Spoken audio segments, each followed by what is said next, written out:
India avenges terror. At around 1:05 a.m. in an operation involving the Indian Army and the Indian Air Force, fighter jets and drones rained missiles and bombs at multiple terror camps at 9 locations, 5 in Pakistan-occupied Kashmir and 4 in Pakistan. In terms of scale and significance, the mission, codenamed Operation Sindoor, was the biggest since 1971 war. Much higher in the escalatory ladder compared with 2019 Balakot bombing. Camouflaged by an earlier announced air drill on the Western Front, Indian forces this time hit deep inside Punjab province, the political and economic nerve center of Pakistan. Operation Sindoor targeted terror outfits that were behind Parliament attack, 26/11 Mumbai attacks and the most recent Pahalgam massacre. Among the 9 locations hit were Bahawalpur, the base of Maulana Masood Azhar's Jaish-e-Mohammed, and Muridke, the headquarters of Hafiz Saeed's Lashkar-e-Taiba. Muzaffarabad and Bhimber had previously been identified by Indian security agencies as transit and logistic points for infiltration into Kashmir. At a press briefing on Wednesday morning, the Indian government gave proof of the anti-terror strikes. Operation Sindoor 22 अप्रैल को पहलगाम में हुए विभत्स आतंकवादी हमले के शिकार मासूम नागरिकों व उनके परिवारों को न्याय देने के लिए लॉन्च किया गया था। इस कार्रवाई में 9 टेररिस्ट कैंप्स को टारगेट किया गया और पूरी तरह से इसे बर्बाद किया गया। No military establishments were targeted. India has demonstrated considerable restraint in its response. However, it must be said that the Indian armed forces are fully prepared to respond to Pakistani misadventures, if any, that will escalate the situation. The operation that started around 1:05 a.m. ended at 1:30 a.m., lasting 25 minutes. At 1:57 a.m., Pakistan confirmed the Indian attack. By 2:40 a.m., Pakistan began its retaliation, violating the ceasefire on the line of control. While the operation was extensive, no Pakistani military installations were targeted. Earlier this morning, as you would be aware, India exercised its right to respond and preempt, as well as deter more such cross-border attacks. These actions were measured, non-escalatory, proportionate, and responsible. They focused on dismantling the terrorist infrastructure and disabling terrorists likely to be sent across to India. The Jaish-e-Mohammed in a statement said 10 members of Maulana Masood Azhar's family and 4 close associates have been killed in the attack on Jaish bases in Bahawalpur. With these strikes on terror targets, India has sent out a strong message. Terror will not go unpunished. The ball is now in Pakistan's court. Will they learn their lesson or attempt another misadventure? Bureau Report, India Today.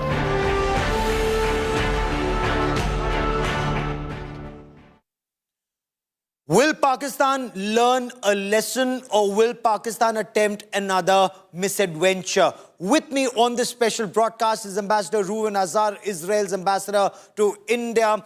You've been watching how India's battling this radical Islamist terror. We've been watching how Israel's battling Hamas and Hezbollah and Houthi rebels and a lot of other radical Islamist forces in your region. What do you make of India's strikes in the heart of Lashkar-e-Taiba and Jaish-e-Mohammed in Pakistan and Pakistan-occupied Jammu and Kashmir, sir?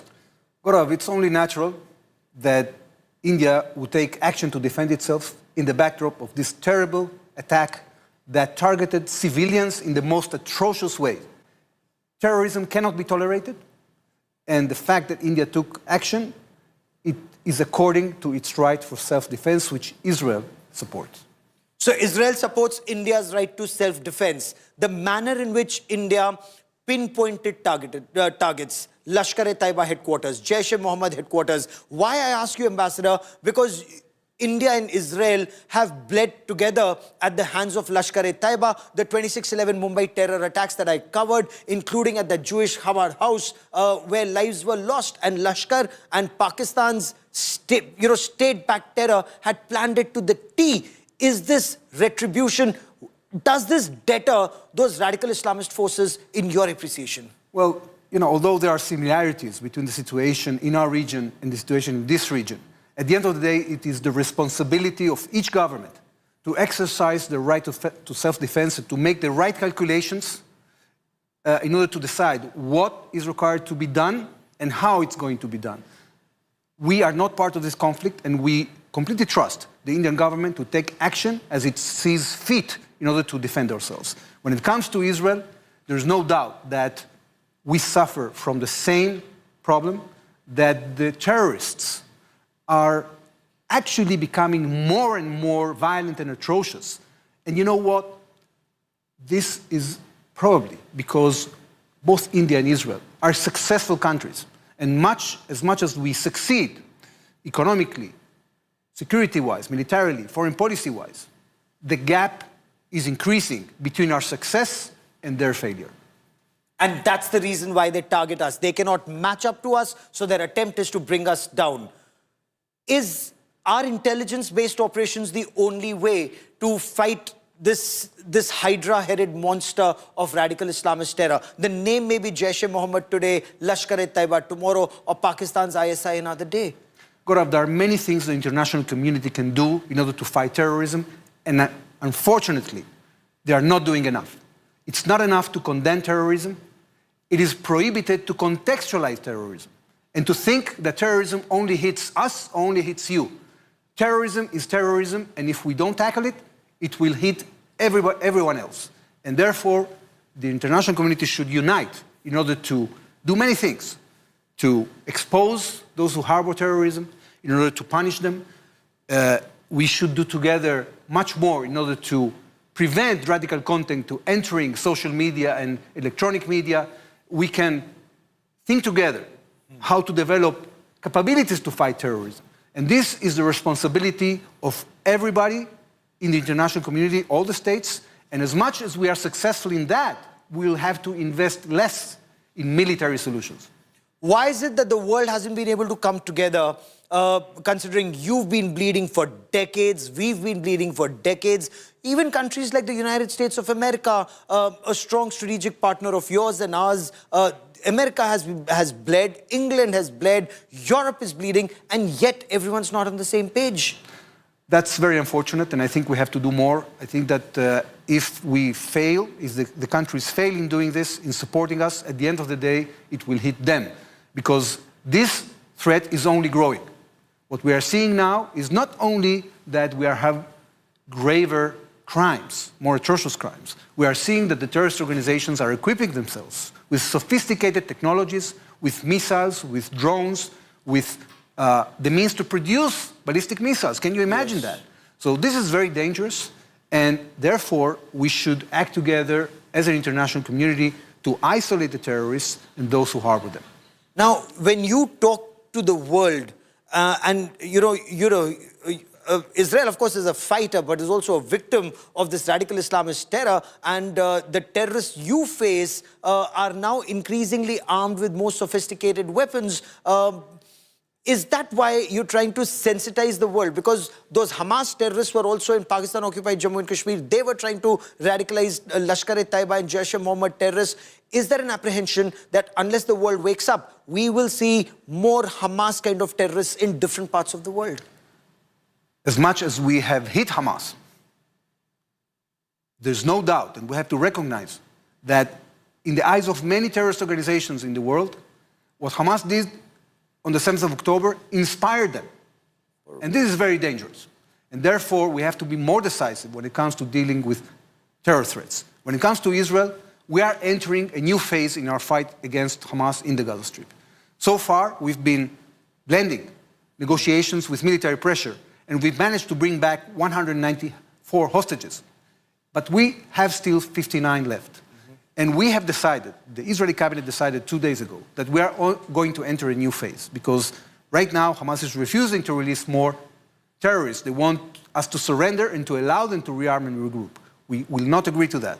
And therefore, we are combining now a new effort in which we are going to create a humanitarian zone in the southern Gaza Strip to get the population go there to receive freely international assistance free from the grip of Hamas because Hamas was taking that assistance from them. And then we're going to start taking the Gaza Strip chunk by chunk. Hamas can avoid all this if they give us the hostages now and if they give up their weapons. Israel is not interested in the Gaza Strip. We are interested, and this is what we will achieve eventually. After we do the humanitarian phase and the military phase, we will achieve a situation in which a new government in Gaza Strip comes up, the international community supports it, a government that will give hope to the Palestinians in Gaza. Am I to understand the message that you have is terror needs to be pounded relentlessly into accepting what is right and what is wrong, and it cannot be a one-off blow and pull back and wait for the response and then land the second blow? Are you telling me Israel intends to continue pounding till terror gives up the weapon? You know, Israel has been for a very long time living with a situation in which we had a neighbor that was equipping itself with arms and declaring it wants to completely destroy us. And this is what they attempted to do on 7th of October. And therefore, the Israeli public, the Israeli state, the Israeli public opinion is not going to tolerate anymore the existence of Hamas in the Gaza Strip. And that's why our cabinet took a decisive measure to get to a situation in which we can get rid of Hamas, bring back hostages, and create a new reality in the Gaza Strip, and that's what we're going to do. Is there a message there for India that yes, terror has been pounded and terror has been pounded at 9 different locations, but it cannot be a one-off? For example, Balakot was a one-off. It did give India some safety for some time, but then for people like General Asim Munir, they found another opportunity to strike when it was politically convenient to him and his country. Does India need to relentlessly pursue terrorists so that they are on the run and security forces are not just reactive? Is that a signal? Although there are similarities, the situation is not identical. The strategic situation is different. Each government bears the responsibility to deal with the situation, and I'm sure that the Indian government has the tools, the capabilities, does know how to have the risk assessment and what to do. And we trust India to exercise its rights of self-defense without our advice and without our interference. What kind of cooperation do India and Israel have in counter-terror operations, in high-end technology to stay a step ahead of terrorists, and especially terrorists that are backed by states? Well, we are cooperating in many ways in order to increase joint capabilities to deal with future threats. And one example is what we are doing together in missile defense. In our region, the terrorist organizations are equipped with very advanced missiles and rockets. And we have to get prepared both for terrorist threats and other threats, and therefore India and Israel are together developing solutions when it comes to self-defense in the aerial defense. So this is one example. We are going to continue cooperating with India in these fields because we are determined to defend our people, and there is a lot of added value in these partnerships that we are having with this country. So are we talking about the Iron Dome system, or are we talking about an Iron Beam system, like a laser to take down the incoming threat? There are different layers of air defense. And today, for example, this morning, I gave an introductory speech at the MRSAM conference, which is a project between IAI and DRDO, in which they developed together a solution for medium-term missiles. Surface-to-air missile. So this is just one example. We are working on many fields. We're going to continue doing that. And each country is going to be responsible of its security and is going to deal with its own conflicts. For joining me here on India Today, Ambassador Reuven Azar, many thanks and wish you all the best for the second part of your endeavor to keep Israel safe. Thank you. Thank you very much, All sir. the same to you. Bye-bye. Thank you very much, sir. So very clearly, the message is that Israel is talking about forearming itself, forewarning itself to use technology to better protect yourself. There is a big story that's coming in. Pakistan Army is actually honoring the terrorists who were killed in the strike. There's an explosive, exclusive video that I get you from Lashkar-e-Taiba headquarters in Muridke. Pakistan Army is there in uniform at a terrorist funeral. Pakistan Army soldiers are carrying coffins of Lashkar-e-Taiba terrorists. Watch these images. This is as shocking as it gets, of course, in a democracy, but not in a country that is a state sponsor of radical Islamist terror.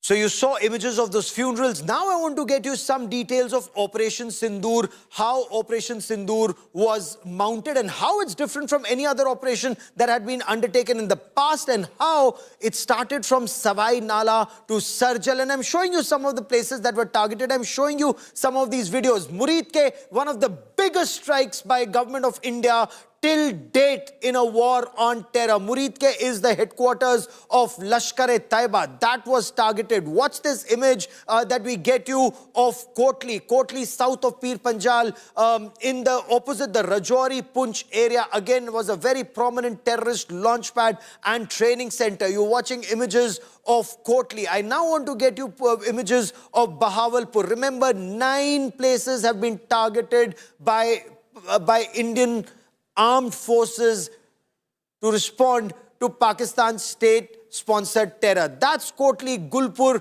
that once again was targeted. Kotli Gulpur in Pakistan-occupied Jammu and Kashmir. And you can see the coordinates of the drone that is going into that area and how it takes down a target. I want to bring in India today's Sandeep, my colleague Sandeep Unithan, who joins me for more on this. Sandeep, when we look at these images and we look at pictures of Pakistan Army soldiers attending a funeral, what message does this send out very clearly, Sandeep? Well, Gaurav, in Pakistan, the militant organizations, these tanzeems, the Lashkar and the Jaish, they're called Sarkari Mujahideen. It's an open secret that they are actually paramilitary organizations of the state.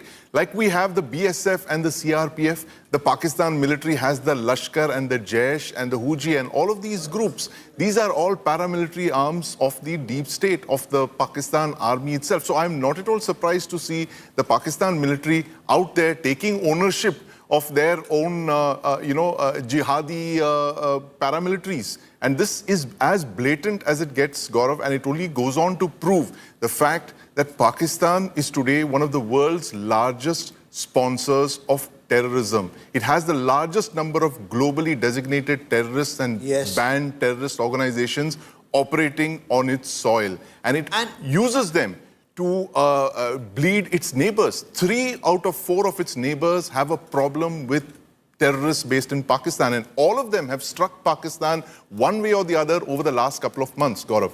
Perhaps it's high time everybody strikes the military jihad complex in Pakistan together, because I also want to bring into this conversation, Air Marshal Air Marshal Chopra, who joins us on this special broadcast, Lieutenant General Syed Atta Hasnain, who joins us on this broadcast, 2 of the finest military voices joining us on this show. But stay with me. Operation Sindoor. How was Operation Sindoor different? This was also in the heart of Pakistan's Punjab province. It's a big, big signal that India sends out. I want you to take a look at these graphics. Why Operation Sindoor is different from anything that was done in the past. 1, it's in Pakistan's Punjab province, the heartland of the terror infrastructure targeted. The first since 1971. Military response to a civilian massacre in Pahalgam. And of course, it's retribution, perhaps starting from the parliament attack to Kalu Chak, to so many other attacks that we've had in our country, all the way to Pulwama and now Uri and of course Pahalgam. Standoff weapons deployed. So Indian Air Force fighter jets were in Indian territory. Drones, we are told, went across, but it was standoff weapons from Indian soil. Scalp and Hammer, those missiles and kits were used in this. Airstrikes on multiple terror sites simultaneously. And does this not signal a massive shift in India's doctrine? Air Marshal Anil Chopra, former Director General of Center for Air Power Studies with us, Lieutenant General Syed Ada Hasnain, former GOC of Kashmir Corps with us on this special broadcast. General Hasnain, I want to understand from you, when you look at the wreath-laying ceremony that's happening and the namaz-e-janaza that's happening for terrorists, there's a wreath from the COAS, from the Pakistan Army Chief. There are serving army officers who are there at the namaz-e-janaza. What signal does this send out, sir? Gaurav, thank you. In fact, listening to you, I'm smiling looking at the photographs and the images which are coming here. I mean, Pakistan is a joke. It's a laughable state. A regular army, a regular Commonwealth army, which fine tradition, is now stooping down to this level where they are actually attending the not only attending the funerals, but conducting the funerals in a with military honors virtually. I mean, this is something which is unheard of in the world anywhere. And I think this is a great amount of evidence which is coming in front of us. This is what India should be presenting to the international community everywhere. And look at this army here. It's in complete support of the terrorists. Everyone knows that these organizations are terrorist organizations. They are banned organizations. But yet in the country, they are flourishing comfortably there.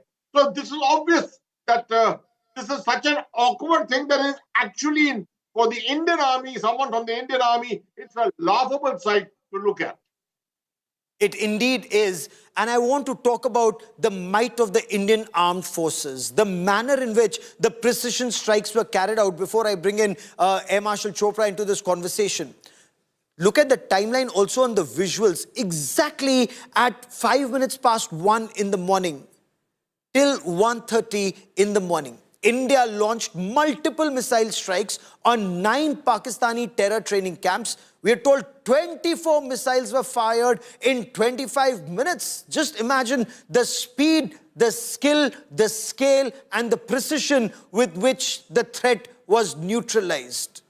What we're also being told is initial intelligence assessment is 80 to 90 Pakistani terrorists were eliminated, especially at the 2 headquarters of Lashkar-e-Taiba and Jaish-e-Mohammed at Muridke and at Bahawalpur, of course also at the terror launchpads and training centers. At 1:28 a.m., Pakistan Army had put out a post. We're told the army had put out a post. This was own army, ready to attack, trained for victory. At 1:51, own army put out and it declared Pahalgam terror attack, justice served. 1:57 a.m., Pakistan finally woke up to it or reacted to it finally, confirming that there had been a series of strikes by Indian forces. At 2:40 a.m., Pakistan resorted to escalation. It went up the escalation ladder from small arms being used in ceasefire violations to heavy artillery being used across the line of control. Both sides of Pir Panjal, especially south of Pir Panjal in the Poonch, Rajouri, Mendar areas on our side, the firing happened from the Pakistani side. At 2:47 a.m., the air defense system was activated all along the borders. And at 3:11 a.m., heavy shelling reported, and this time it was north of Pir Panjal in the Uri sector. At 13 minutes past 3 in the morning, the National Security Advisor of India, Ajit Doval, he briefed his US counterpart, the National Security Advisor of the United States of America, Marco Rubio, on the strikes that India had carried out. At 3:16 a.m., Lahore, Sialkot airports, they were shut down for the next 48 hours because Pakistan by then was spooked and panicking. It perhaps expected more strikes. At 3:22 a.m., flights to Islamabad and Lahore were cancelled by Pakistan. Now, I want to bring in Air Marshal Chopra into this conversation on the strikes and the messaging. Air Marshal Chopra, for the benefit of our viewers, explain to us the role that was played by the Indian Air Force in these strikes, because many say in 2019 at Jabba Top, at Balakot, when one terrorist camp had to be targeted, you had 12 Mirage 2000 fighter jets that went in and a much larger package of Su-30 MKIs and other fighter jets were up in the air, protecting the skies, ensuring total safety for this package. That was one terror camp that was targeted. This time there were 9. Explain to us how this operation was conducted, sir. Gaurav, unprecedented, new level, 9 targets, 24 missiles stroke loiter munitions. Huge. First time a joint operation, all 3 services involved in this particular strike, mostly by the Army and the Air Force. Surface to surface, air to surface missiles, and of course, as I said, loitering munitions. Huge. This is just stage 1. You know that 9 terror camps, 5 in POK and 4 in Punjab have been struck. You know, much larger numbers of targets have been identified. If Pakistan was to make some foolhardy response, many more targets which are already identified. It's an open source that more than 21 targets have been identified. So there is a lot of action waiting to happen. Yes, their initial response, which has been, Pakistan has been prepared, but still the surprise element. You know, 15 days. Today we were supposed to do a blackout drill in India. They thought that the actual strike may take place 2-3 days later. So the element of surprise, 1 o'clock in the night. Pakistan was, of course, prepared, but, you know, India did not cross, the aircraft didn't cross the LOC or the border this time, and they used precision weapons. You already spoken about the scalp, the hammer, you know, and some of the other munitions that have been used against the target. So there is a unprecedented, you know, response, and shelling on the border. You know, of course, they have initiated, but across the LOC, we have given an appropriate response, and more can happen. Of course, we are all waiting. It's interesting you're saying more can happen. And if you were to read between the lines, like Sandeep Unnithan and I were attempting to do, and we want your guidance, you and General Atta Hasnain, for more on this. 9 targets taken down, but even the army listed out 21 targets, Sandeep. So the writing was there on the wall for the Pakistanis to see. We know where you are. We've hit some. We can hit some more. Absolutely, Gaurav. 9 targets hit out of a total of 21 that have been put out by India. And that very clearly signals the steps of the escalation ladder. The statement that came out today from the Foreign Secretary clearly indicated that India had struck in self-defense. It had attacked the terrorist infrastructure. These were terrorists that had been attacking India for decades now. And we took care to attack only the terrorist infrastructure and not to attack civilians. It did not attack the military either. That now leaves room for several other steps in the escalation ladder, Gaurav, because if Pakistan were now to attack, make that foolhardy attempt to attack our civilian infrastructure or our military targets and infrastructure, the responses would follow from us, that we would then take it up the escalation ladder. We will strike at the Pakistan military. We will strike at all the other targets that we have listed in that list, this total of 21 targets, 12 more to go.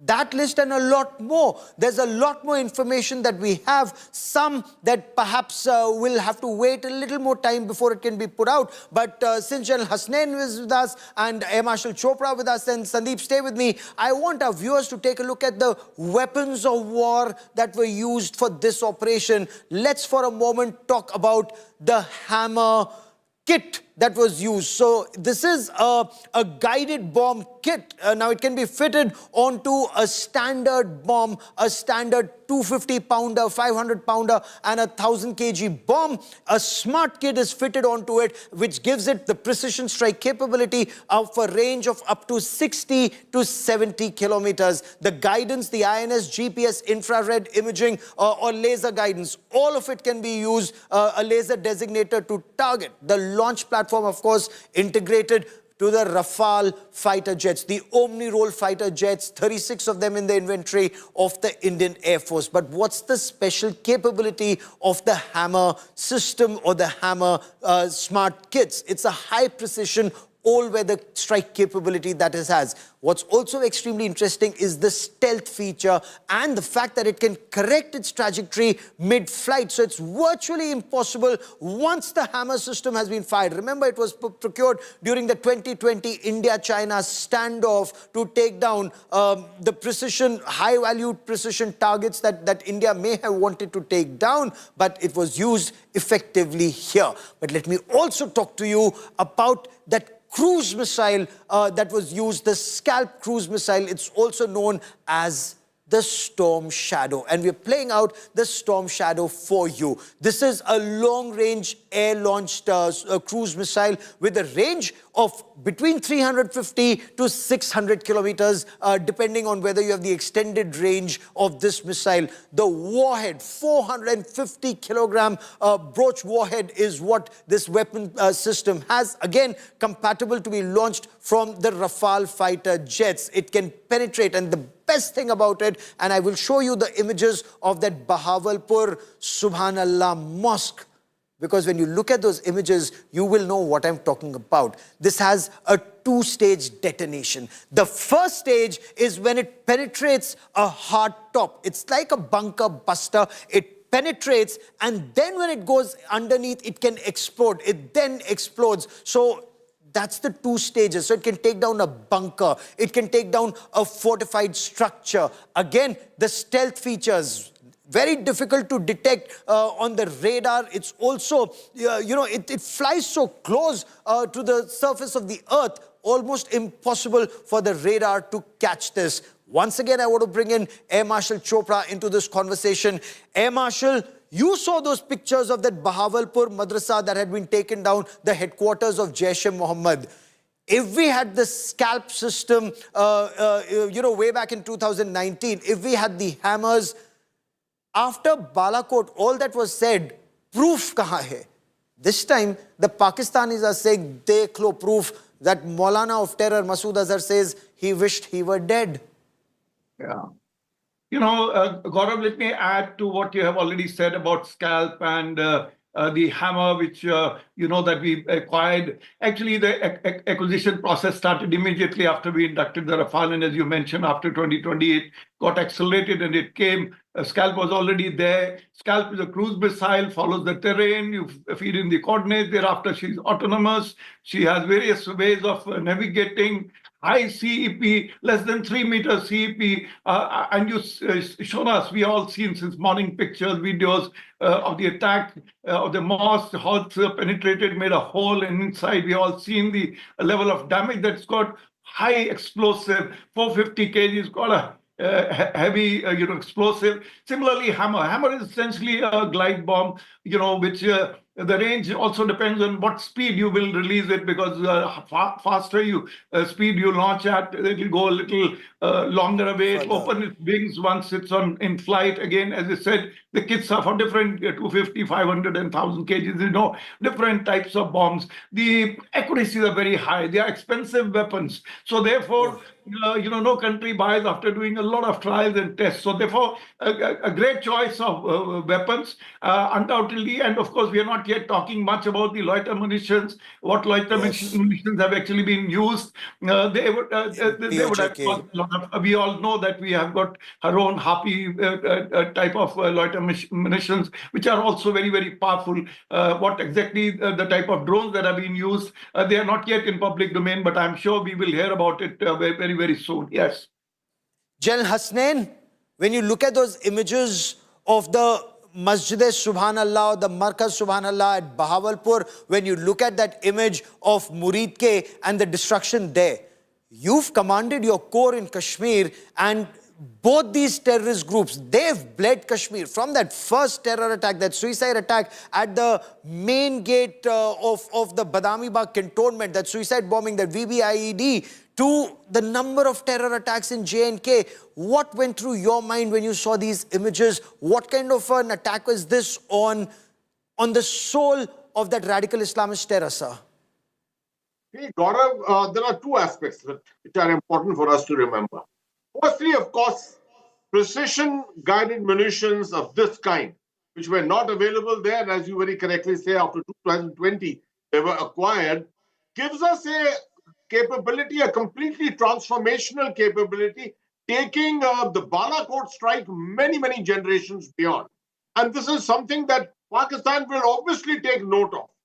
What is not emerging in many of the analyses is the fact that Sialkot, Muridke, and Bahawalpur, all the facilities hit are very close to conventional Pakistan Army headquarters also.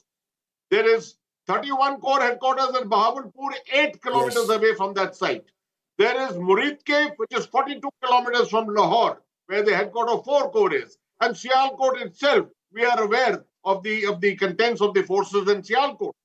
This should be an adequate message that today we've ratcheted this to the level of striking at terrorist facilities. But we are fully aware, and the NIA's initial findings also have told us that this deep state involving the Pakistan Army, the ISI, and the terrorist leadership, in this case involving the Lashkar-e-Toiba, have been behind the Pahalgam attack.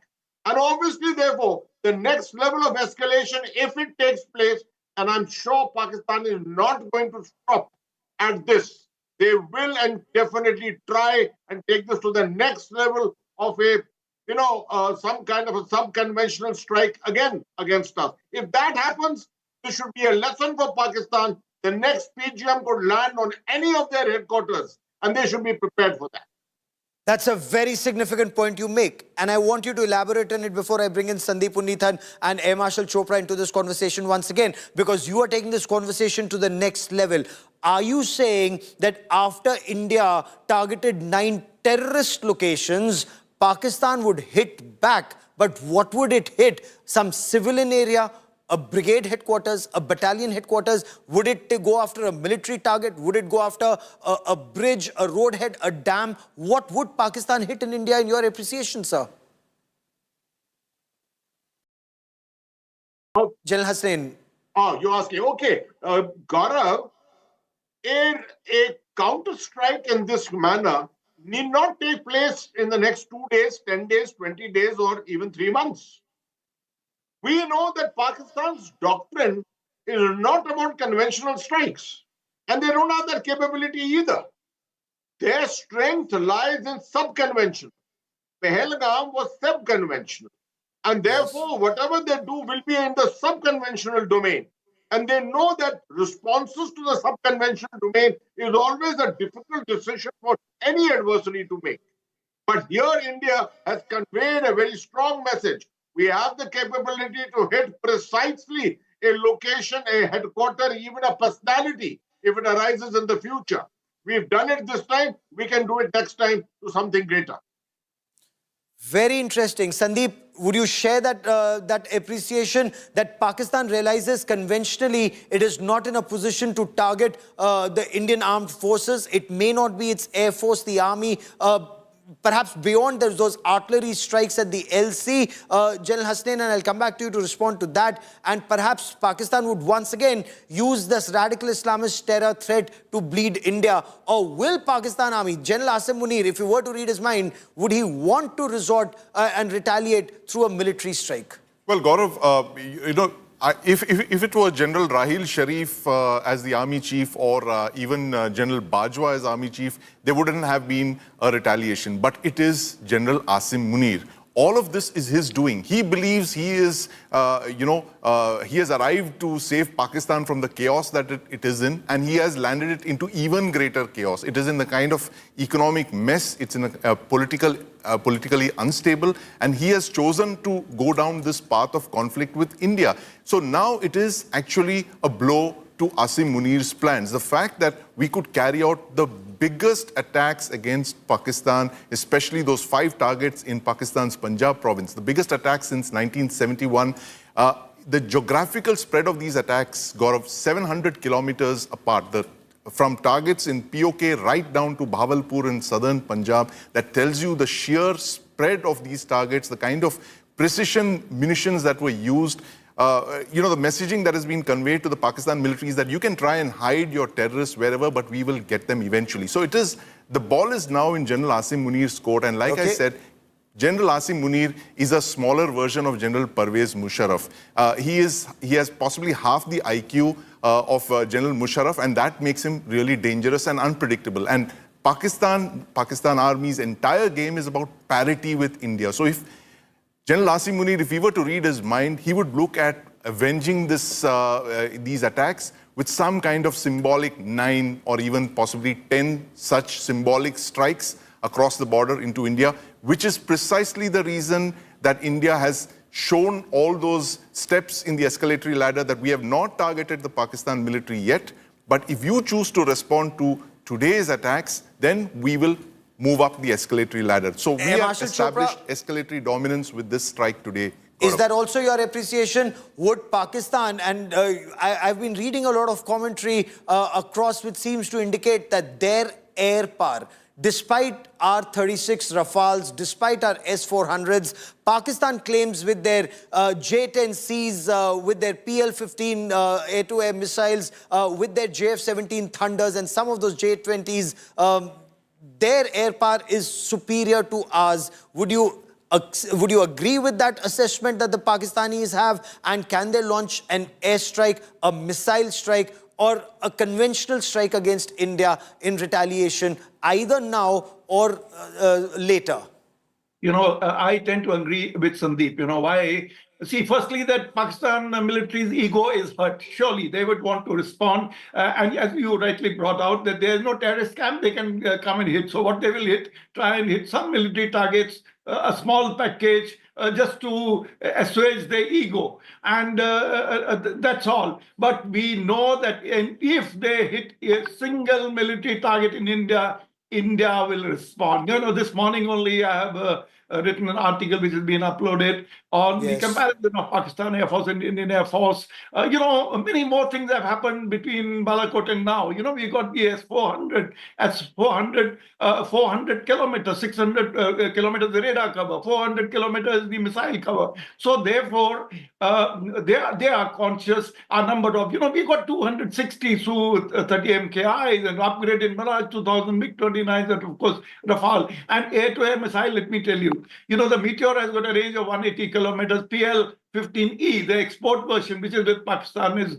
got a range of 145 kilometers. All their other missiles are 100 and below. So therefore, we have already got Astra 1, which is already flying, which has got 100 kilometers. Astra 2 is already tested. You will have 170 kilometers range. And then, of course, Astra 3 will have 350 kilometers. So what I'm getting at is, purely in terms of numbers, next is sustainability. They'll run out of ammunition. They don't have the kind of surface-to-surface launch cruise missiles, the numbers that we have got. So they don't have a single loitering munition of the class of Harop and So therefore, I think that they have to be very, very careful, not allow the escalation to go out of control.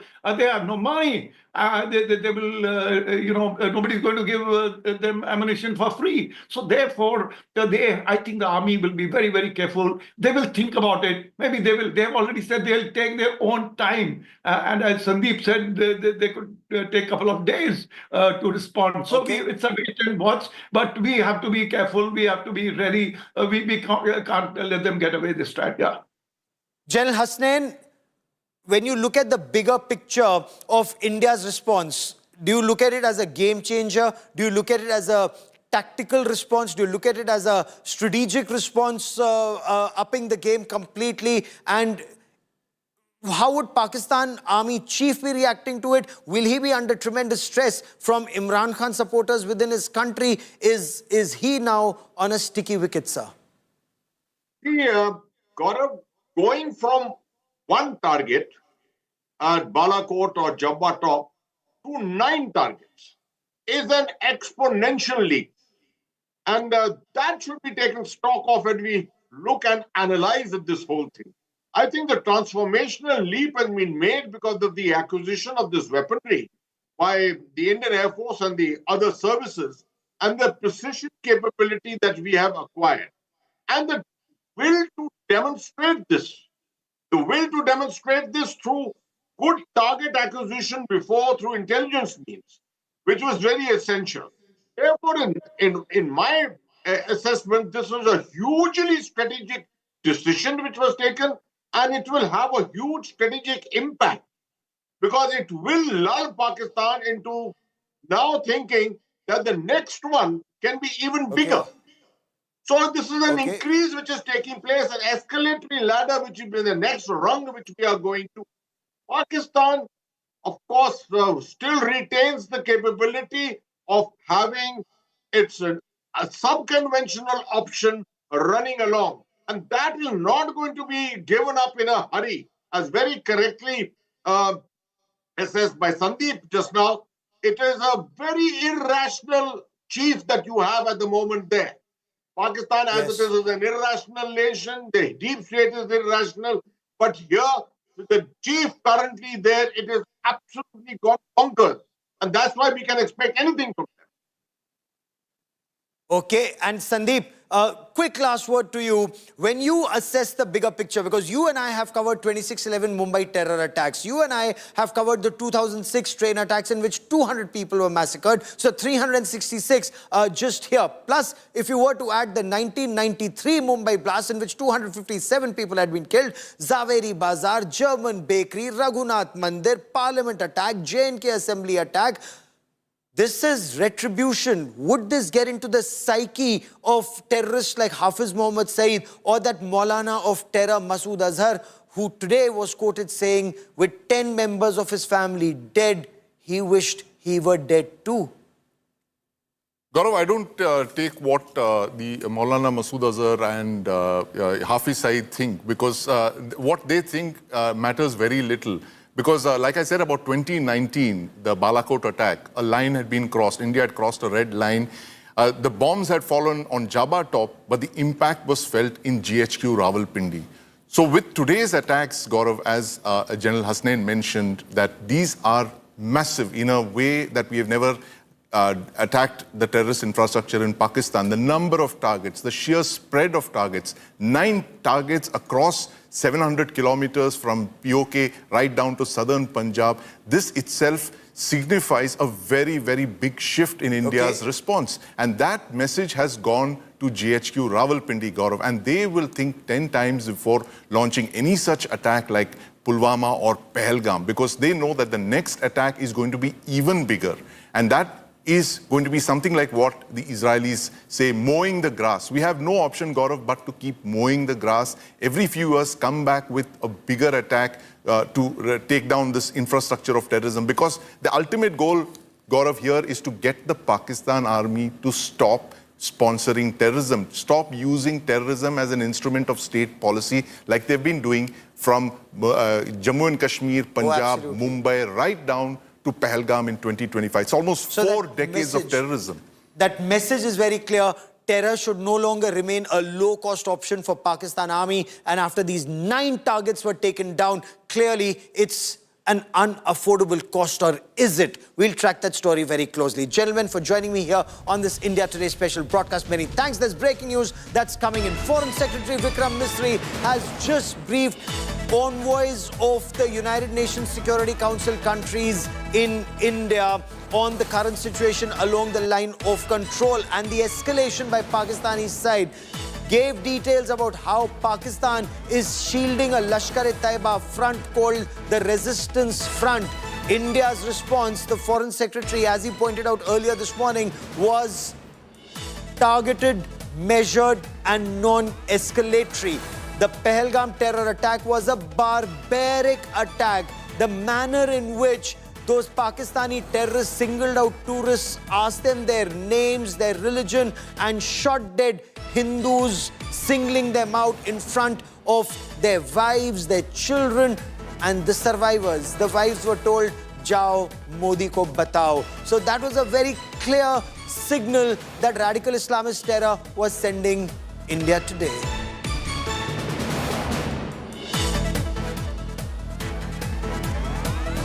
In May and November 2024, this front has claimed responsibility for the attack. This group is a front for the UN-proscribed Pakistani terrorist group Lashkar-e-Taiba. It is notable that India had given inputs about the TRF in the half-yearly report to the monitoring team of the UN's 1267 Sanctions Committee in May and November 2024, bringing out its role as a cover for Pakistan-based terrorist groups. Earlier too, in December 2023, India had informed the monitoring team about Lashkar and Jaish-e-Mohammed operating through small terror groups such as the TRF. Pakistan's pressure to remove references to TRF in the April 25 UN Security Council press statement is notable in this regard. So not one, not two, but 9 terror targets, including the headquarters of Lashkar-e-Taiba at Muridke and Jaish-e-Mohammed at Bahawalpur, very close to the core headquarters of the Pakistan Army, was taken down by Indian missiles and Indian operations. We'll continue to get you developments on the story, but that is all I have for you on 5 Live this evening. Many thanks for watching. Coming up next is Akshita Nandagopal with Super 6. Real-time images of Operation Sindoor. We will break it down minute by minute. Details of the attack on Pakistan's terror centers. Details with Akshita.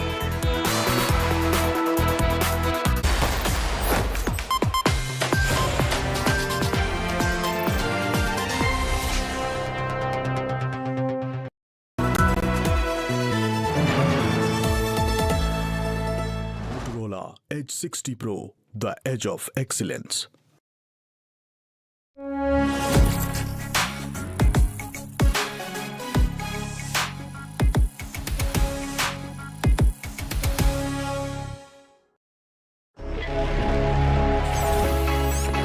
Long night?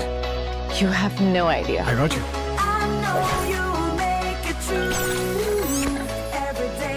Motorola Edge 60 Pro. Hello, Moto.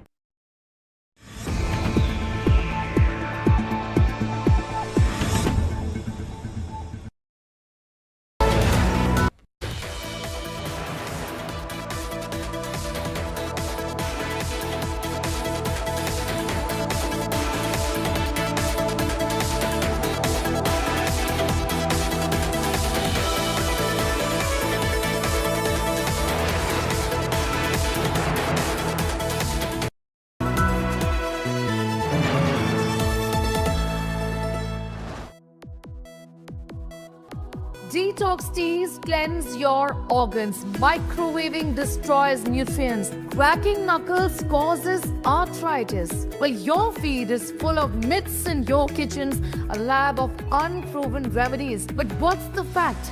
What is fiction?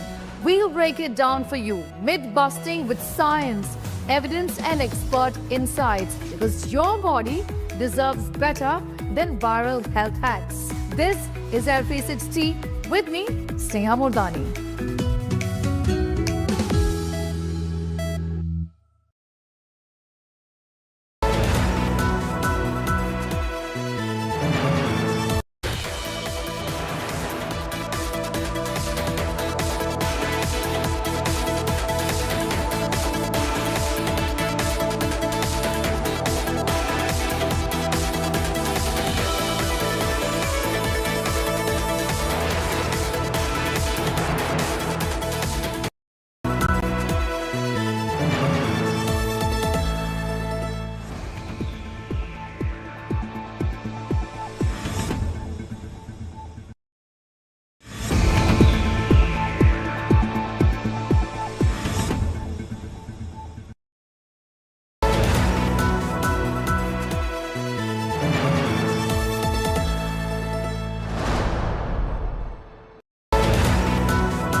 Presented by Panasonic AC, trusted AC for smart homes.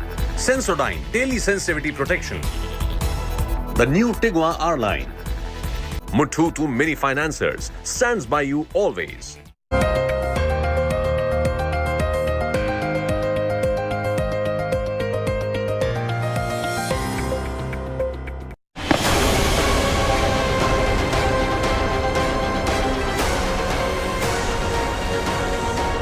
India avenges Pahalgam innocents.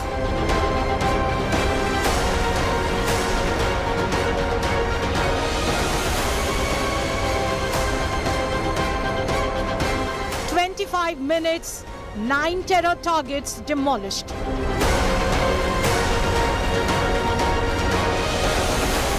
Terror bosses target number 1.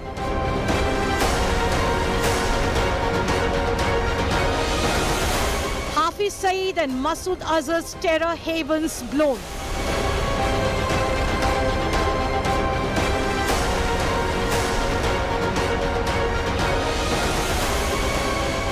Pakistan pays for snatching Sindoor.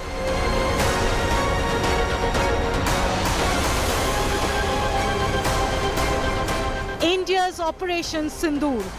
Top focus on Super 6. India's Operation Sindoor. Top focus on Super 6. Top coverage on Operation Sindoor. There were 3 clear targets in Pakistan and POK. Jaish-e-Mohammed, Lashkar-e-Taiba and Hizbul Mujahideen. The biggest terror bosses being targeted by India, and a message being sent across to them that if you bleed, India will come after you. Over the next 60 minutes, I'm going to be getting you all the updates that are coming in on the meetings that are happening in the national capital, on Pakistan's provocations along the border, resorting to repeated ceasefire violations, and much, much more. Let's begin with the headlines first.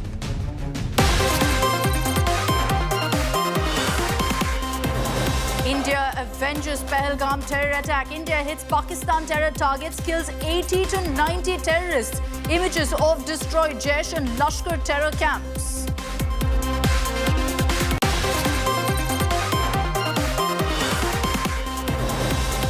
India targets Lashkar headquarters in Murike and Jaish terror headquarters in Bahawalpur. Jaish chief Masood Azhar loses 10 family members in the strike.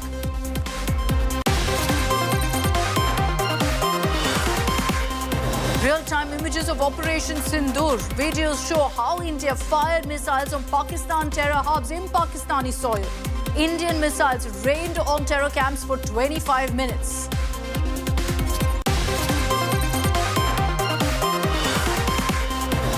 Prime Minister Modi chose the fitting name of Operation Sindoor, name given to avenge Pahalgam widows. Prime Minister Modi's clear message: we will avenge widowed women.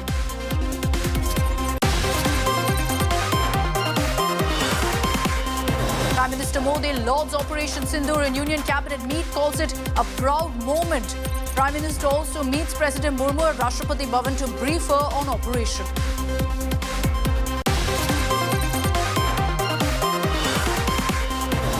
Pakistan up to its usual tactics, targeting civilians. 10 civilians killed in Poonch.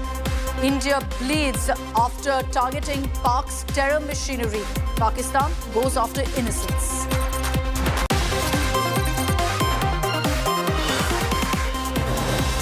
And India holds mock security drills across the country, gearing up for blackout measures next. Briefing given to civilians on safety, evacuation and bunker safety.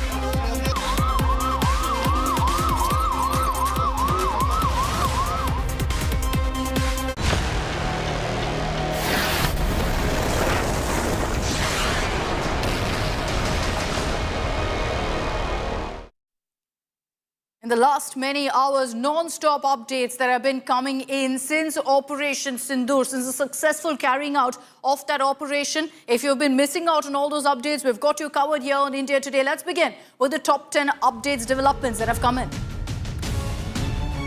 Prime Minister Modi met with President Draupadi Murmu at the Rashtrapati Bhavan, briefed her on Operation Sindoor, which targeted 9 terror camps in Pakistan and Pakistan-occupied Kashmir. Prime Minister Modi chaired a meeting of the Union Cabinet at his residence in 7 Lok Kalyan Marg, hours after Operation Sindoor was launched.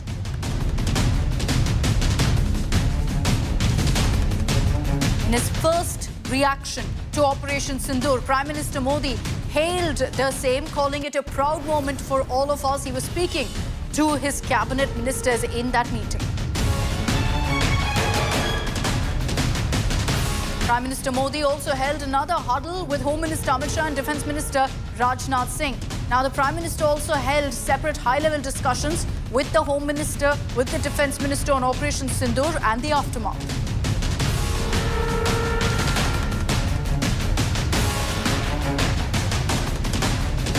Reaction also came in from Defence Minister Rajnath Singh, who said the armed forces only struck down those who killed innocent people. Praising our forces, Rajnath Singh chanted Bharat Mata Ki Jai.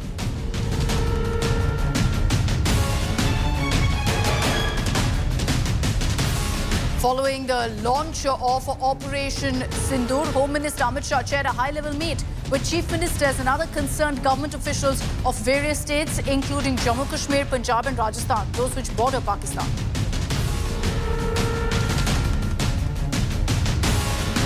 Soon after the focused precision strikes on terrorists and terrorist infrastructure, NSA Ajit Doval briefed his counterparts of several countries, including America, UK, Saudi, UAE, Japan.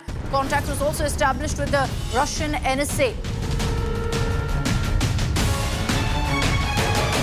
India briefed the envoys of both permanent and non-permanent members of the United Nations Security Council, excluding Pakistan, on the details and objectives of Operation Sindoor.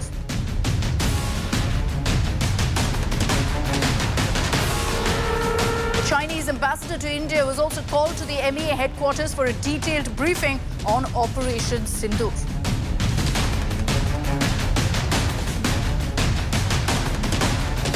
Both Congress Chief Mallikarjun Kharge and Leader of Opposition Rahul Gandhi lauded Operation Sindoor, lauded our forces for the successful operation, reiterating that they stand with our army as unity and solidarity is the need of the hour in India.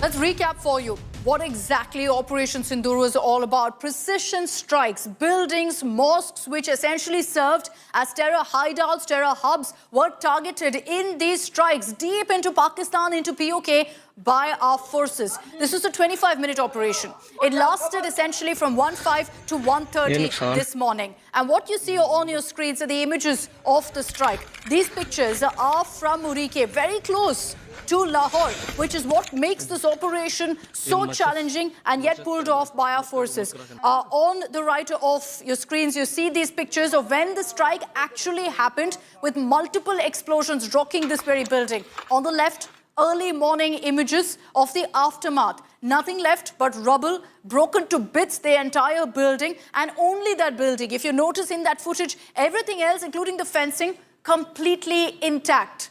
Let's take a look also at Bahawalpur. Now, while we told you about Murike, which is the LET headquarters, Bahawalpur is the Jaish-e-Mohammed headquarters. So, multiple terror outfits that we went after. So, again, pictures there of when the strike happened, and that's footage essentially that our forces released, which is why you can see that it's footage that's captured by drones, and then what essentially it looks like right after. We're also putting out another comparison here of what that mosque looked like in Bahawalpur before the strike versus what it looks like now. Nothing but rubble, as you can see. The missile seems to have fallen right from the roof, which is why there's a deep crater where exactly the missile has fallen. There you see it on your screens right now. And all of those who are inside, terrorists, part of the Jaish-e-Mohammed, neutralized, including Masood Azhar's family members, his aides, which we'll talk about in just a bit. But just look at that difference. And that tells you the impact of these strikes. That tells you how really all of the terrorists who were being sheltered by the Pakistani army,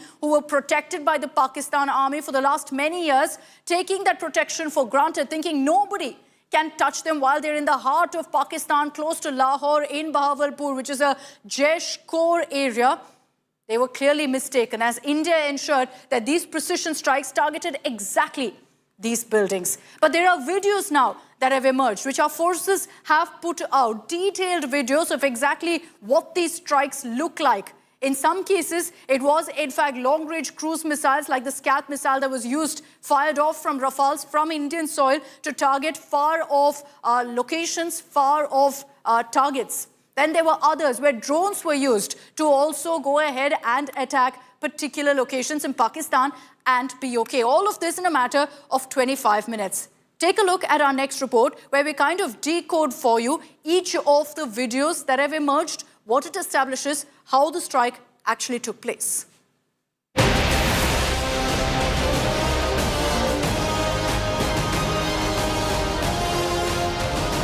After 2 weeks of diplomatic strikes on Pakistan, India gives a fitting military response. Operation Sindoor, launched by Indian forces on Wednesday, targeted terrorist hideouts and camps in Pakistan and Pakistan-occupied Kashmir. 1:04 a.m. Target number 1, Abbas terrorist camp at Kotli in Pakistan-occupied Kashmir. 13 kilometers from line of control, the camp, according to the army, is a nerve center for training suicide bombers of Lashkar-e-Taiba and has training infrastructure for over 50 terrorists. Target number 2, Sarjal in Sialkot. A Jaish-e-Mohammed camp located just 8 kilometers from the international border is hit.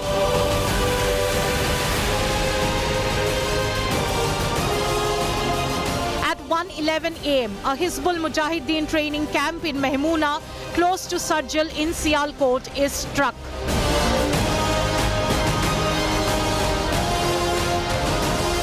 The Indian military also targeted 3 major Lashkar and Jaish hubs. The most critical strike was on Murid Ke, 30 kilometers from the Samba border. The Lashkar-e-Taiba headquarters, which was operating out of a mosque, was bombed 4 times. The terrorists behind the 26/11 Mumbai attacks were housed at this very location. Another major target, Bahawalpur Masjid, the headquarters of the Jaish-e-Mohammed. Located 100 kilometers from the international border, this is where Jaish-e-Mohammed chief Masood Azhar suffered major losses.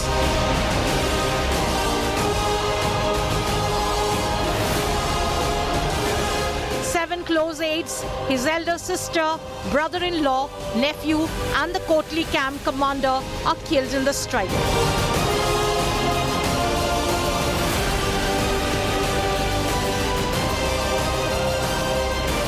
Indian forces also hit a Jaish-e-Mohammed transit camp in a mosque at Muzaffarabad, Pakistan-occupied Kashmir. This facility was used to train terrorists with the support of Pakistan Army.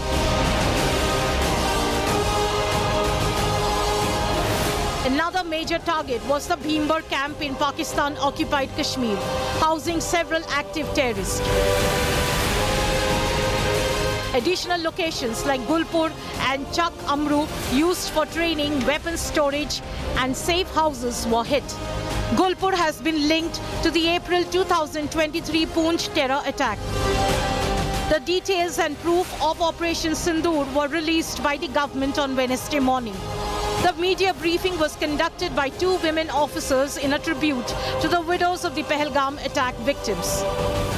Operation Sindoor 22 अप्रैल को पहलगाम में हुए विभत्स आतंकवादी हमले के शिकार मासूम नागरिकों व उनके परिवारों को न्याय देने के लिए लॉन्च किया गया था।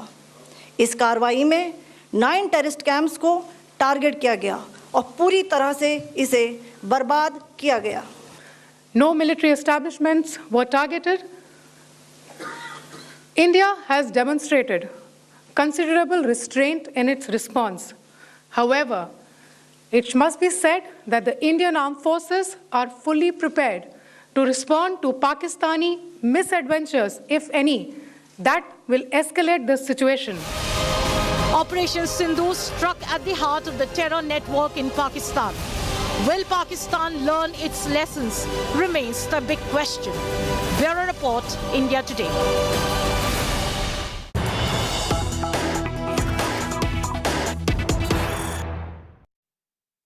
And we've got big breaking news coming in. 9 terror sites that were targeted in these strikes by the Indian forces. But sources telling us that this seems to be just the beginning, that India can take similar action on other terrorist bases in Pakistan in the coming days as well. So we're going to perhaps see Operational Sindoor continuing. I want to bring in Himanshu Mishra for more details on this.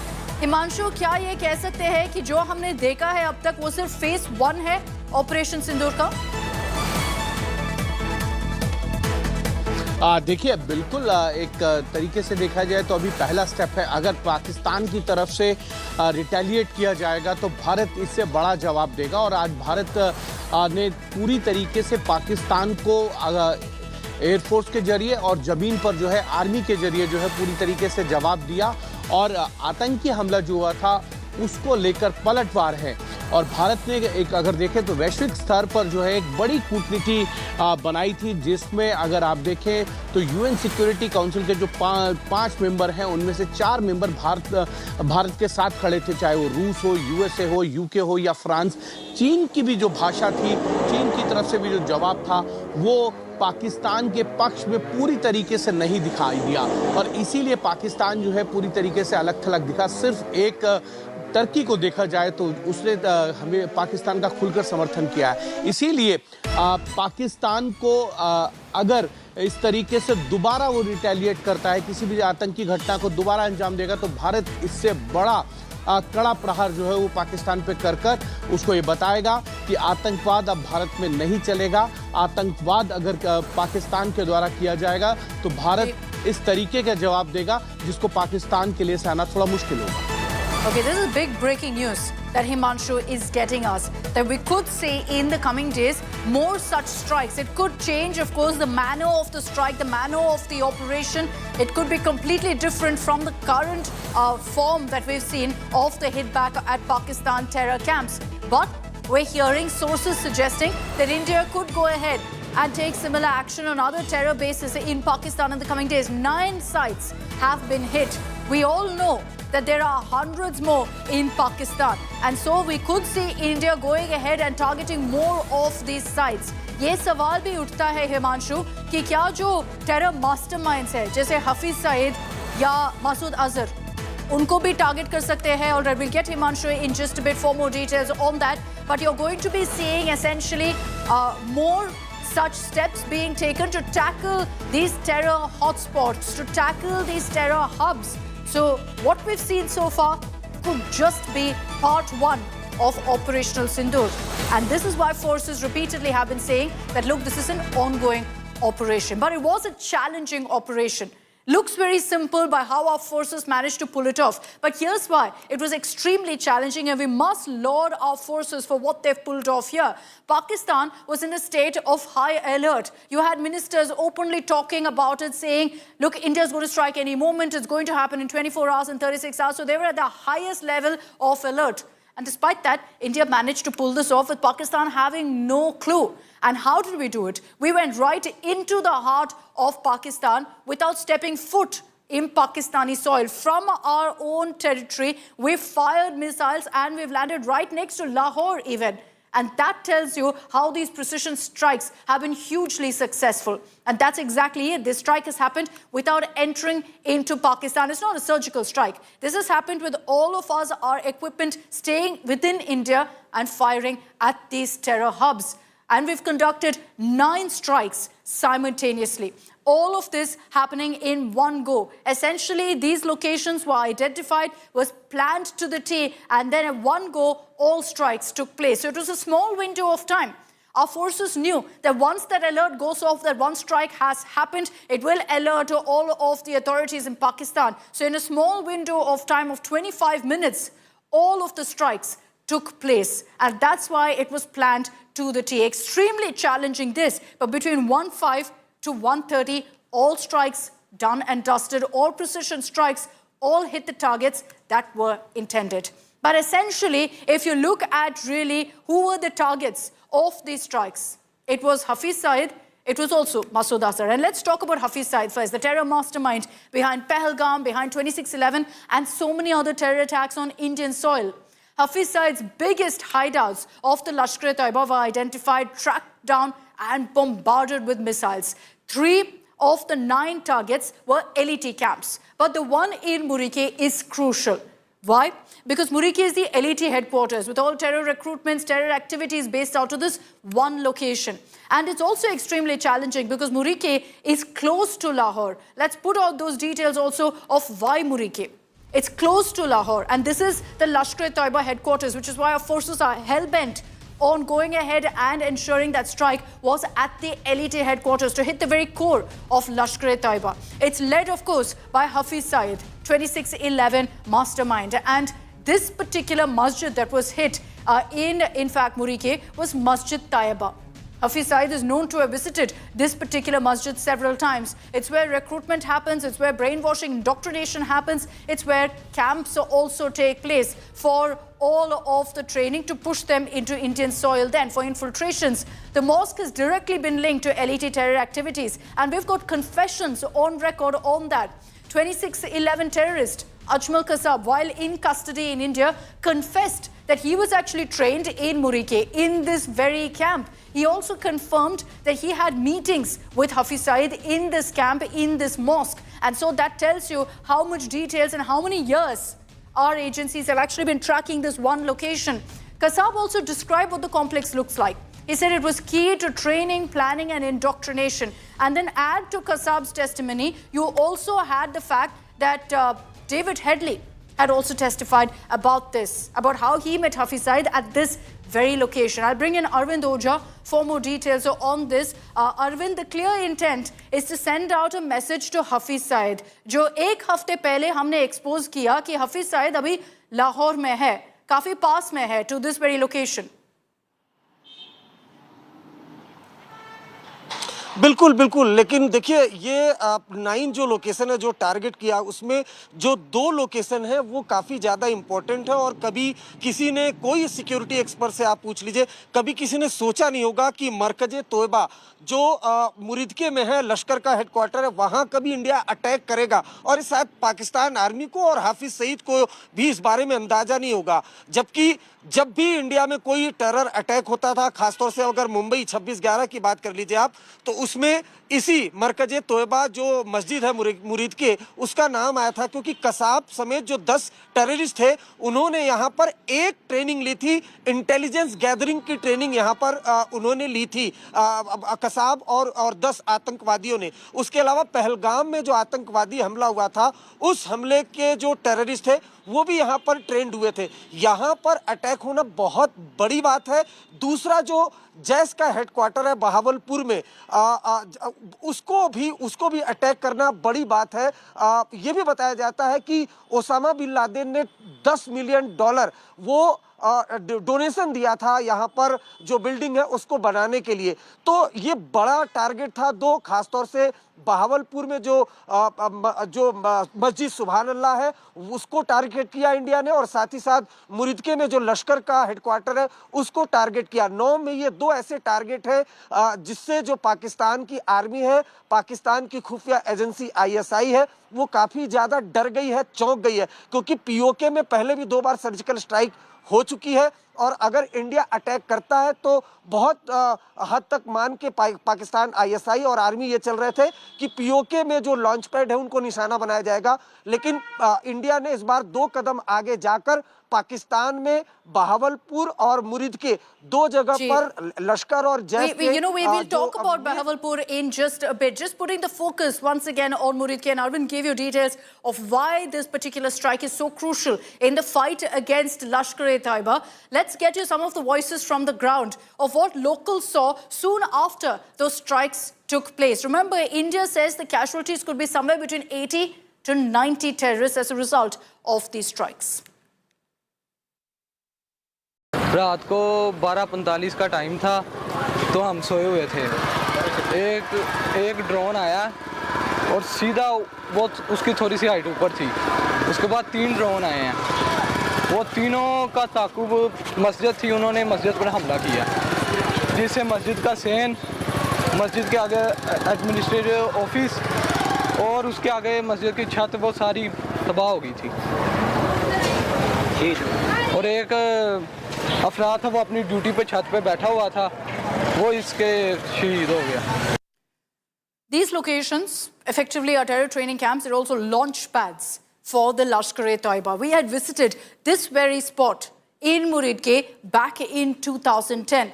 Let's get you that report to give you a sense of what it looked like, and you can also compare that to the images that have now come in of it looking completely destroyed, decimated, blown to bits.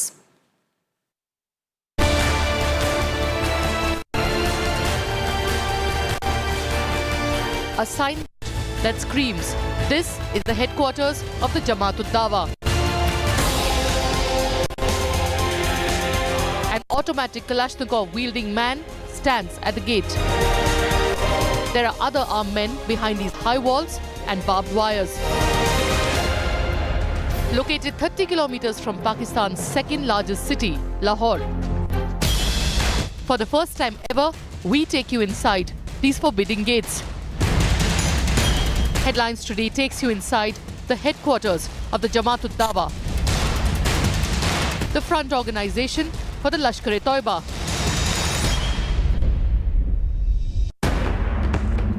This is the first time ever that an Indian news channel has crossed the fortified barricade at Muridke. Muridke is acknowledged worldwide for being the headquarters of Hafiz Mohammad Saeed, the professor of terror. Hafiz Saeed has been declared an international terrorist by the United Nations.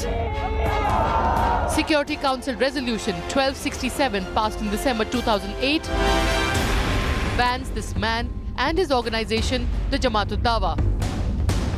For a few months after 26/11, there was a complete ban on the Jamaat. But now Hafiz Saeed and the Jamaat are back, and how? The JUD headquarters is spread over 75 sprawling acres in Muridke, a mere 30 kilometers from Lahore.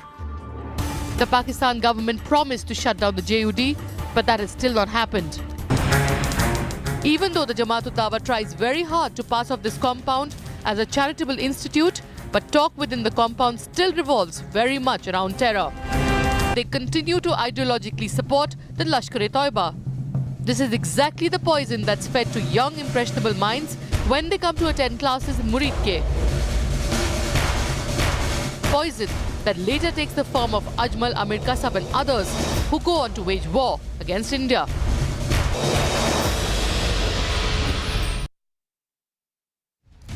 Hafiz Saeed, let's face it, is the very face of evil for India and for the world. Globally designated terrorist, and here's why.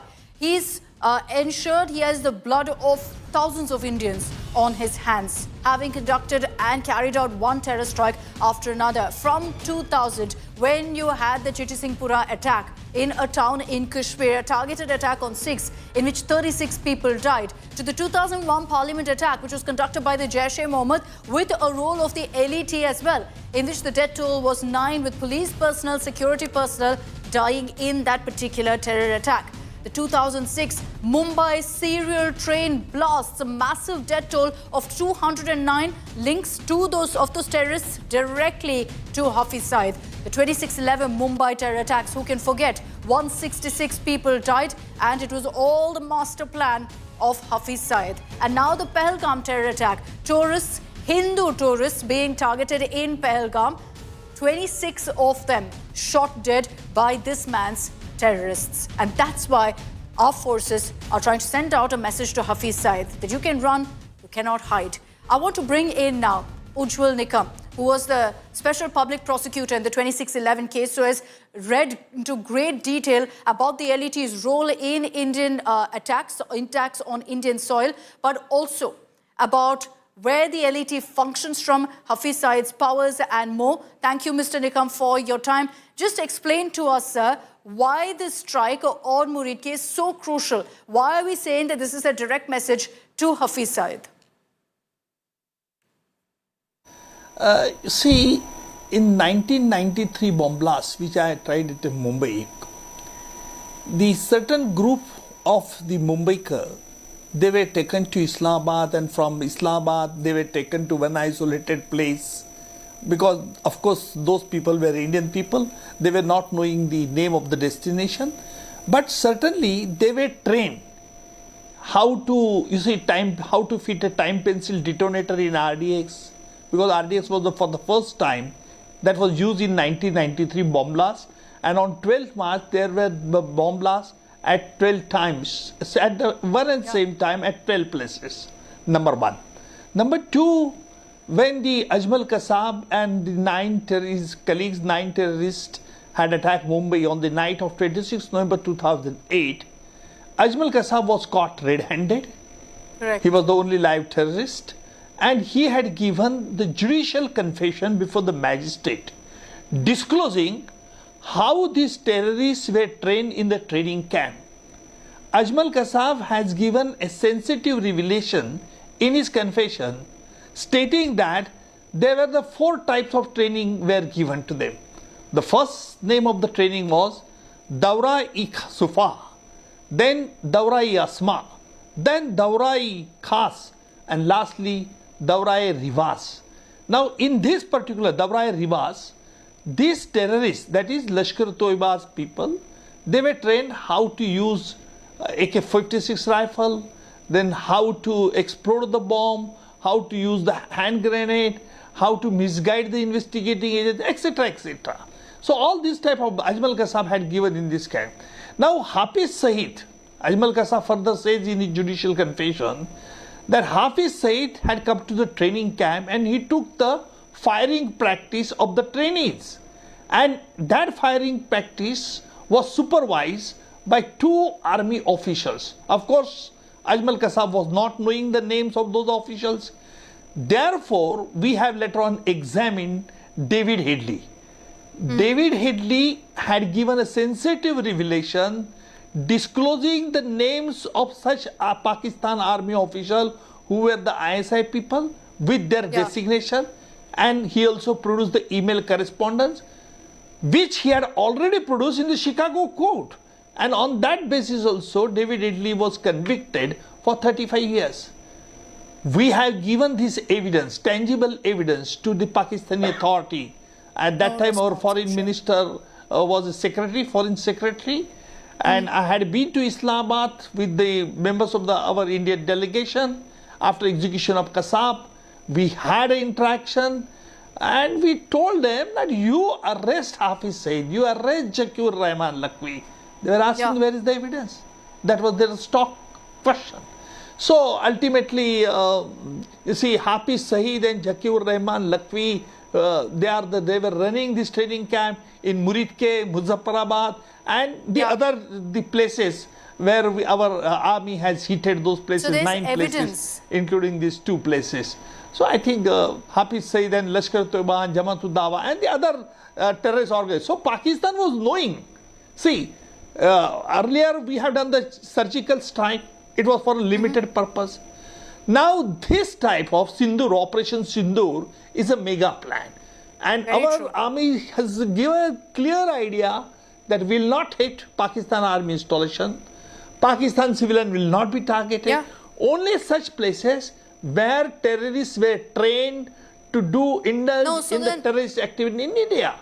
So you see, it's a very clear Kootaniti, I would say. Very clear message, Mr. Nikam. But in your view, with this particular strike in Muridke, how do you think it affects the Lashkar-e-Toiba, for that matter, Hafiz Saeed? The end goal here is very clear, that we want to get to the terror mastermind, to Hafiz Saeed. Do you think we become a step closer now with these kind of strikes?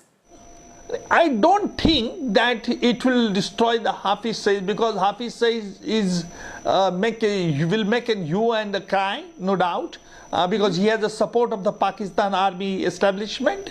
You see, but we are pointing to the whole world that look, we will not tolerate such nonsense terrorism in our country. That's true. That is a clear signal given by our Prime Minister and our government, I must say. But Hafiz Saeed, Pakistan, if the Pakistan army will have some sense, then they will ask, because if they will indulge similar activities, then there will be a strong reaction from our side. There's no doubt. So Pakistan, I don't think that Pakistan will retaliate this type of Operation Sindoor, because ultimately, let's see if there's any sort of retaliation, Mr. Nikam. But you gave us details of Ajmal Kasab's confession about how Hafiz Saeed was involved in planning the terror attack, the 26/11 attacks. But even to this date, Mr. Nikam, how does Hafiz Saeed really function as the LET chief? Does he call the shots on terror attacks, on recruitments, on the nature of attacks also on Indian soil? See, Hafiz Saeed and his other Lashkar commandants, that is Jaise Mohammed, they have changed now their name. they were well protected by the ISI people. So that is the whole thing. We have given tangible evidence to Pakistan, but Pakistan is not acting upon it, because this David Headley has given this evidence. It is not the only oral testimony of David Headley, it is supported by the documentary evidence.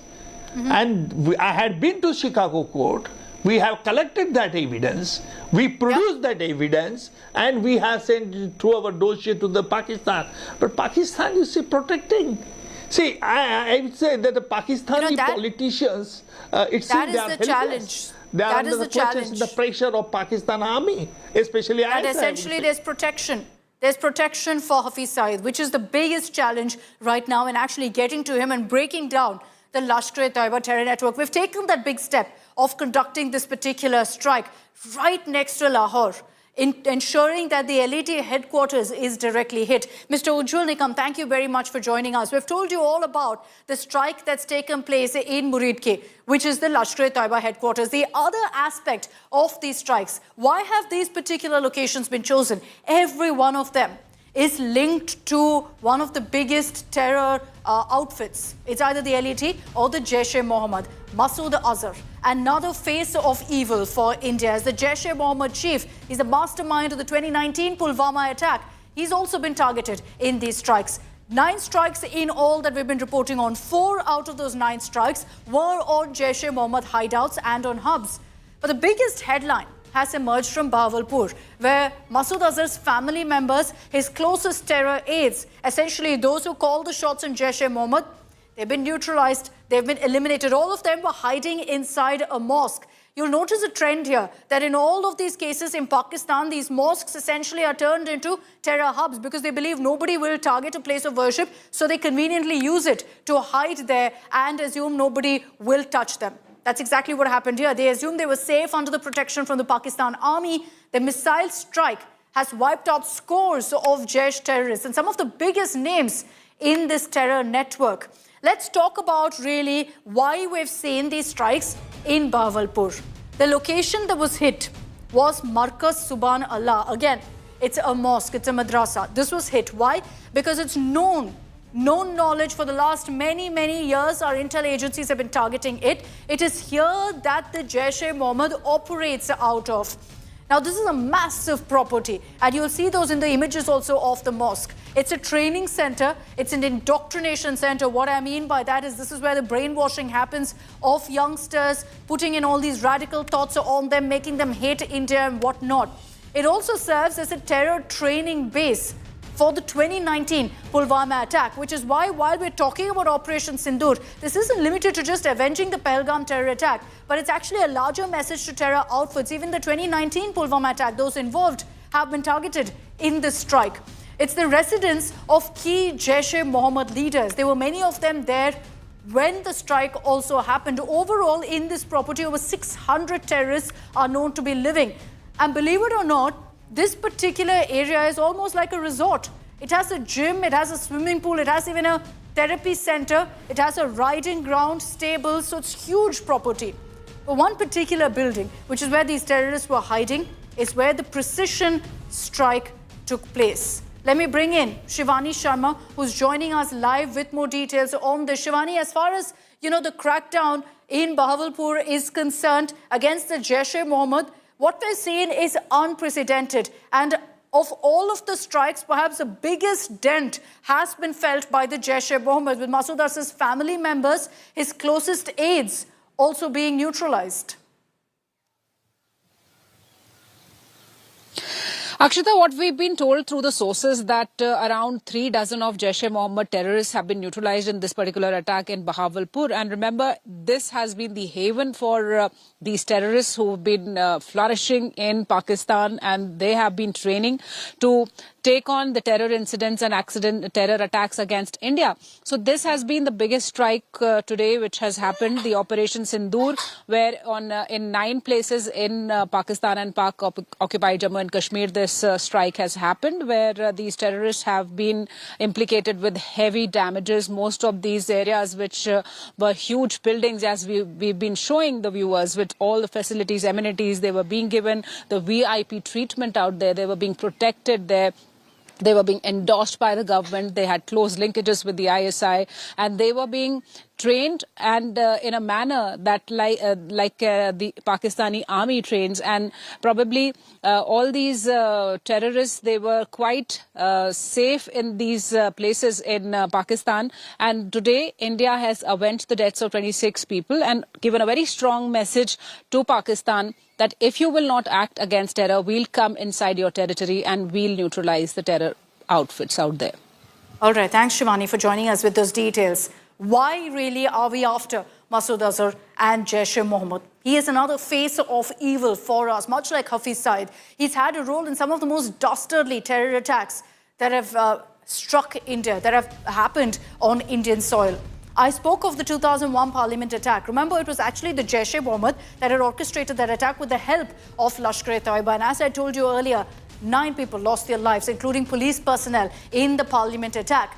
Then you had the 2016 Pathankot attack. The death toll in that particular attack was 8, most of them security personnel. Then the 2019 Pulwama attack, where 44 of our Jawans were killed. You see a pattern here, a thread, that the Jaish-e-Mohammed plans terror attacks where they target our forces directly, trying to inflict and ensure maximum casualties among our forces. So I'm sure our forces were waiting for this moment of going ahead and striking at the very heart of Jaish-e-Mohammed. I'd like to bring in on this broadcast Abhinav Pandya. He is the author of a book that delved deep into the Jaish-e-Mohammed. It's called Inside the Terrifying World of Jaish-e-Mohammed. Mr. Pandya, thank you very much for joining us here on India Today. Thank you for your time. If I can just ask you right now about the significance of the strike in Bahawalpur. Why is such a strike crucial, and why is it really considered to be the core of Jaish-e-Mohammed? I feel that this is a very strong signature on the part of India, striking right at Bahawalpur, which is not in POK, but in the main Pakistani territory. And Bahawalpur is the main headquarters of Jaish-e-Mohammed. Jaish-e-Mohammed is the organization which has brought India and Pakistan twice on the verge of war. Last time they did this Pulwama attack in which they killed 42 Indian soldiers. Then before that they attacked our parliament. So it's a very lethal terror group which was a big headache, big nuisance for India. And when India has decided, finally when India did this strike at Bahawalpur, killing 10 to 13 members of his family, I guess, this is a big achievement for India. And some of the people who were killed in this strike, they were actually running Jaish operations, like this fellow Mufti Rauf Asgar, who is Masood Azhar's brother and is like the de facto chief of Jaish-e-Mohammed. He's the operations commander. So he was basically, coordinating, orchestrating and guiding all the Jaish-related terror attacks in India. Like Mufti Rauf was operating, and he was overall giving a guidance to this, Pulwama Fidain attack. So I think, when you decide to strike at Bahawalpur, you have conveyed a strong message to Pakistan that this won't be tolerated anymore. And also, in terms of pure material benefits, you have dismantled their, at least a big part of their terror infrastructure. Can you explain for us, Mr. Pandya, what kind of protection does Masood Azhar actually enjoy in Pakistan? Why is it so hard to get to him? Masood Azhar is basically ISI's man, his Pak Army's man. We must understand the fact that when he was arrested in India, Pakistan Army made several attempts. The ISI planned several attempts to get him released, which involved, attempts like kidnapping the foreigners and also a jailbreak in Jammu jail. And after, that famous IC-814 hijack, which was a global operation, and, he was released. And I must tell you that Pakistan Army sacrificed its entire base in Nepal. ISI had a very strong base in Nepal. They sacrificed that entire base in Nepal to get this man released. Because after Masood's release, the Indian agencies and also the Nepalese agencies, kind of cracked ISI's bases and structures in Nepal.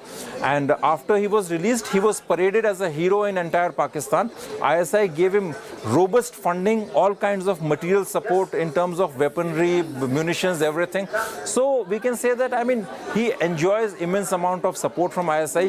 When he is sick, he is taken to ISI and Pak Army military hospitals. He enjoys their protection in the safe houses. And when Pakistan Army or ISI have to plan something really, really big, like a Pulwama Fidain attack, they request or they just go to Masood Azhar to plan that kind of attack. So I think that, you know, I mean, if we are trying to neutralize him, if we are planning to do that, then the task is an arduous task because he enjoys very strong protection from Pakistan's ISI. And our forces clearly recognize that. But I also want to focus on the mention that you put out in the beginning. You listed out a bunch of names and close aides, Mr. Pandya, who've been eliminated. So do you think now it will be difficult for Jaish to really go back to being as powerful, as influential as before? See, I think the biggest loss for Jaish is the death of Mufti Rauf Asghar, because Mufti Rauf Asghar is more like the de facto chief operations head of Jaish-e-Mohammed.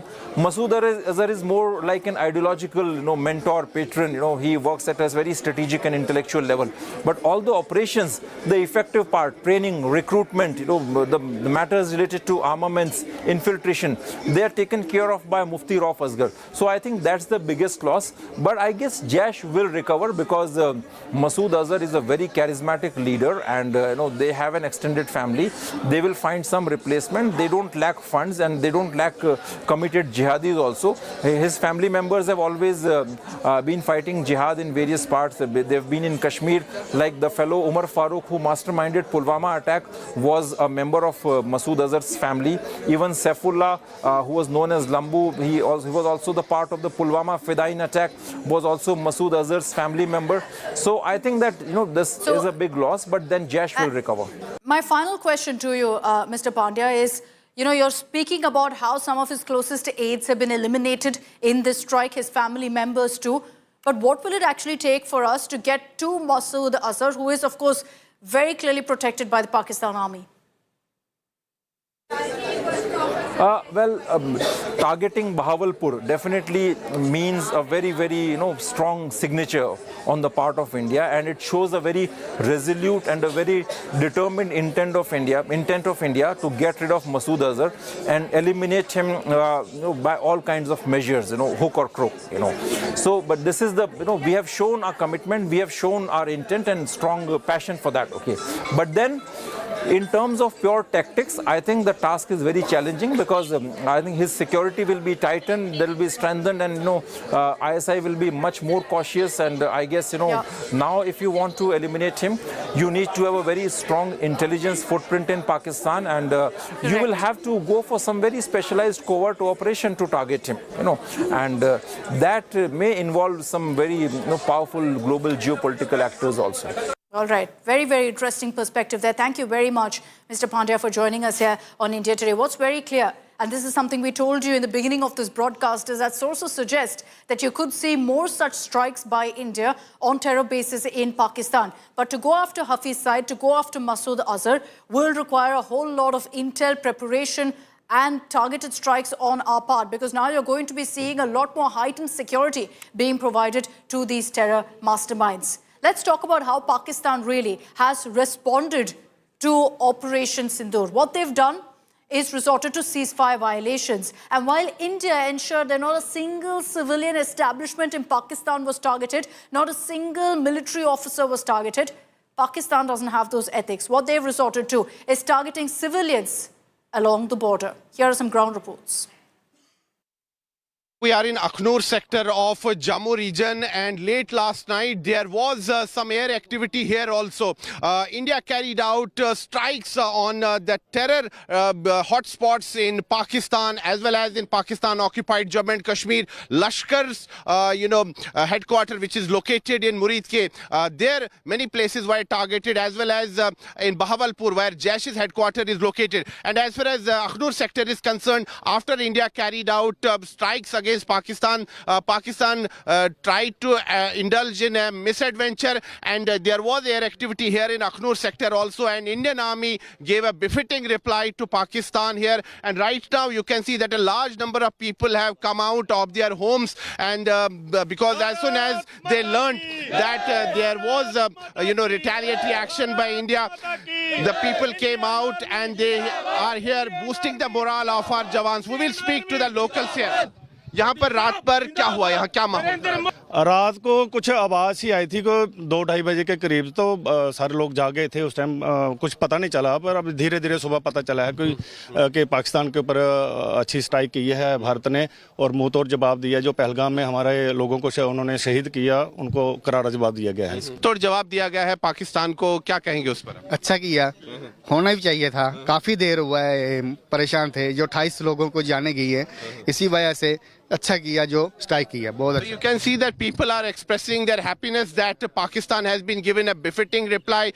We have carried out strikes deep inside Pakistan, including Pakistan's Punjab province, but 2 locations, Bahawalpur, Muridke, and we have also hit the terror hotspots in Pakistan-occupied Jammu and Kashmir. This is huge and unprecedented, because even after 26/11, there was talk about targeting the Lashkar headquarters in Punjab province, but at that time this was not done. But this time this option has been explored. A strong will has been shown by the government, and Pakistan's terror factories have been targeted, and a befitting reply has been given to Pakistan. And here, as far as Akhnur sector is concerned, you can see that large number of people have come out to boost the morale of our jawans. Right now there is the strict vigil here near the line of control here in Akhnur sector. People have come out, they are chanting Bharat Mata Ki Jai slogans. They are boosting the morale of the army personnel, and they are also reaching out to the army personnel and asking them whether they need any food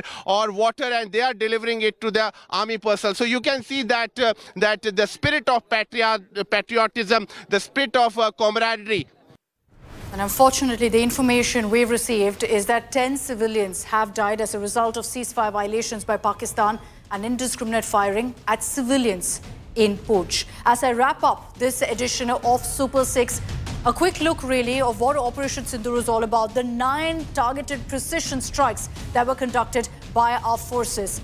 These are the videos that have emerged, put out by our forces, of how these strikes took place.